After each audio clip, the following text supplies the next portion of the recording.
नमस्कार दोस्तों, आज आपसे बात करने वाली हूँ एक घातक बीमारी के बारे में जिसका नाम है रेबीज़। रेबीज़ एक संक्रमण रोग है जो कि आपके शरीर में आपके मस्तिष्क और तंत्रिका तंत्र को प्रभावित करता है। इसका मुख्य कारण है एक लाइसा वायरस जिसके कारण रेबीज़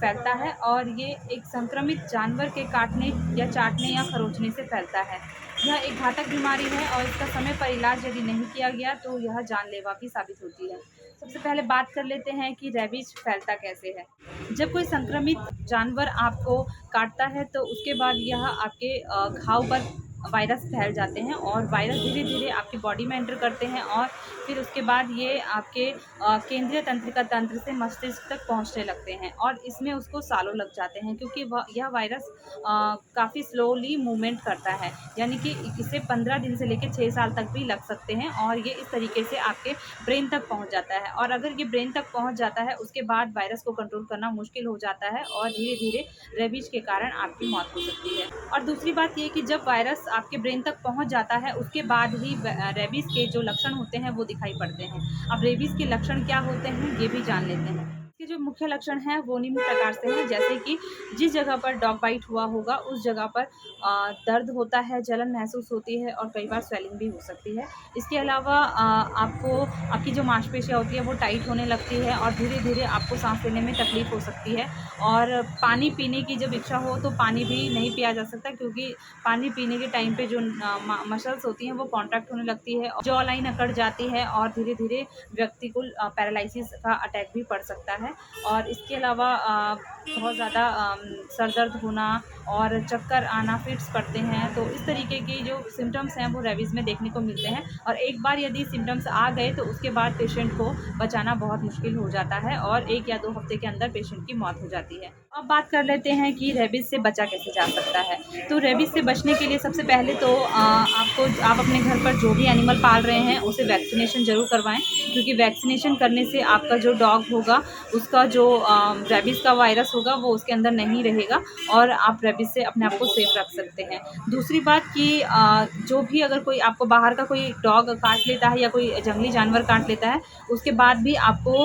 वायरस से बचने के लिए आपको एंटी रेबीज़ वैक्सीन लगवानी चाहिए और उस जानवर पर नज़र भी रखनी चाहिए। 1 हफ्ते या 10 दिन के अंदर अगर वो जानवर एक्सपायर हो जाता है तो इट मीन्स कि वो वायरस से रेबीज़ वायरस उसके अंदर था और वो इस वजह से मर चुका है। इसके अलावा आपको ये ध्यान भी रखना है कि यदि आपको डॉग ने काट दिया है तो आपको रनिंग वाटर से अपने उस घाव को अच्छे से वॉश करना है 15 मिनट तक कंटिन्यूअसली साबुन से, ताकि जो वायरस है वो काफ़ी हद तक पानी के साथ आपके बह जाएँ और रनिंग वाटर से आपको इसको अच्छे से वॉश करना नहीं भूलना है।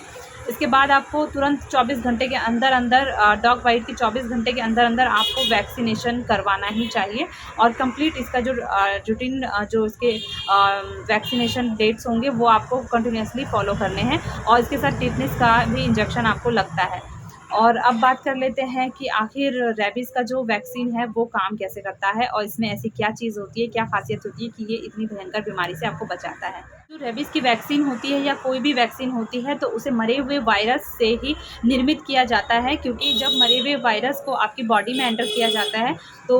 वो वैक्सीन के ज़रिए आपके बॉडीज़ जो होती हैं उसे वायरस समझ कर के आपके शरीर में एंटीबॉडीज़ बनाना शुरू कर देती हैं और उस वायरस पर अटैक कर देती हैं और इस तरीके से आपका जो शरीर है वो एंटीबॉडीज़ प्रोड्यूस करता है और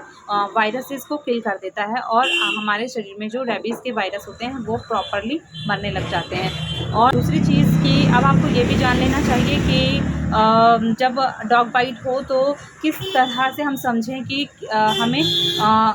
कैसे वैक्सीनेशन करवाना चाहिए क्या नहीं। तो जब आपको खुले घाव, मतलब आपको जब डॉग ने स्क्रैच किया है और आपको लगता है कि वो आपके ब्लड स्ट्रीम तक नहीं पहुंचा, यानी कि आपका ब्लड नहीं निकला है, वो हल्का सा स्क्रैच है ऊपर ऊपर स्किन पर, तो आप अवॉइड कर सकते हैं रेबीज़ वैक्सीन को। पर यदि आपका ब्लड निकल चुका है और जो उसका दांत है डॉग का वो अंदर चला गया है ब्लड स्ट्रीम तक और ब्लड निकला है हल्का सा भी या फिर रेडनेस आपको दिखाई देती है, तो आपको वैक्सीनेशन करवाना ही करवाना है। दूसरी बात ये कि यदि आपको लगता है कि आपका कोई खुला हुआ घाव है, जैसे हल्का सा भी कोई दूसरा कट है या कुछ भी बॉडी में ऐसा स्क्रैचेस है और उस जगह पर आपको डॉग ने मतलब चाटा है उस जगह पर, तो आप तब भी डॉक्टर के पास जाएँ और वैक्सीनेशन करवा सकते हैं। हो सकता है कि वो रेबीज़ वायरस हो और उसकी लार के ज़रिए उसके चाटने से आपके जो खुला हुआ घाव या कट था उसमें वायरस एंटर कर जाएँ। दूसरी बात ये कि अगर आपका जो डॉग बाइट हुआ है वो काफ़ी ज़्यादा बड़ा है, यानी कि डीप आपको उसने काटा है और जो घाव है वो काफ़ी ज़्यादा है, तो उस सिचुएशन में आपको इम्यूनोग्लोबुलिन का भी वैक्सीन कर लेना चाहिए इंजेक्शन। और इम्यूनोग्लोबुलिन क्यों लिया जाता है? वो इसलिए लिया जाता है कि इम्यूनोग्लोबुलिन एक प्रकार के मीन्स बने बनाए रेडीमेड एंटीबॉडीज़ होते हैं, जो कि वैक्सीनेशन करने से हमारी बॉडी जो होती है वो एंटीबॉडीज़ प्रोड्यूस करती है। लेकिन इम्यूनोग्लोबुलिन लेना ज़रूरी इसलिए होता है क्योंकि उससे हमें एक्स्ट्रा एंटीबॉडीज़ मिल जाती हैं। अब आप सोचेंगे कि जब हमारी बॉडी एंटीबॉडीज़ बनाती ही है तो हमें एक्स्ट्रा एंटीबॉडीज़ की ज़रूरत क्यों पड़ती है? वो इसलिए पड़ती है क्योंकि कई बार क्या होता है कि जब डॉग बाइट बहुत ज़्यादा होता है, यानी कि घाव बहुत बड़ा होता है, और उस कंडीशन में क्या होता है कि हमारी जो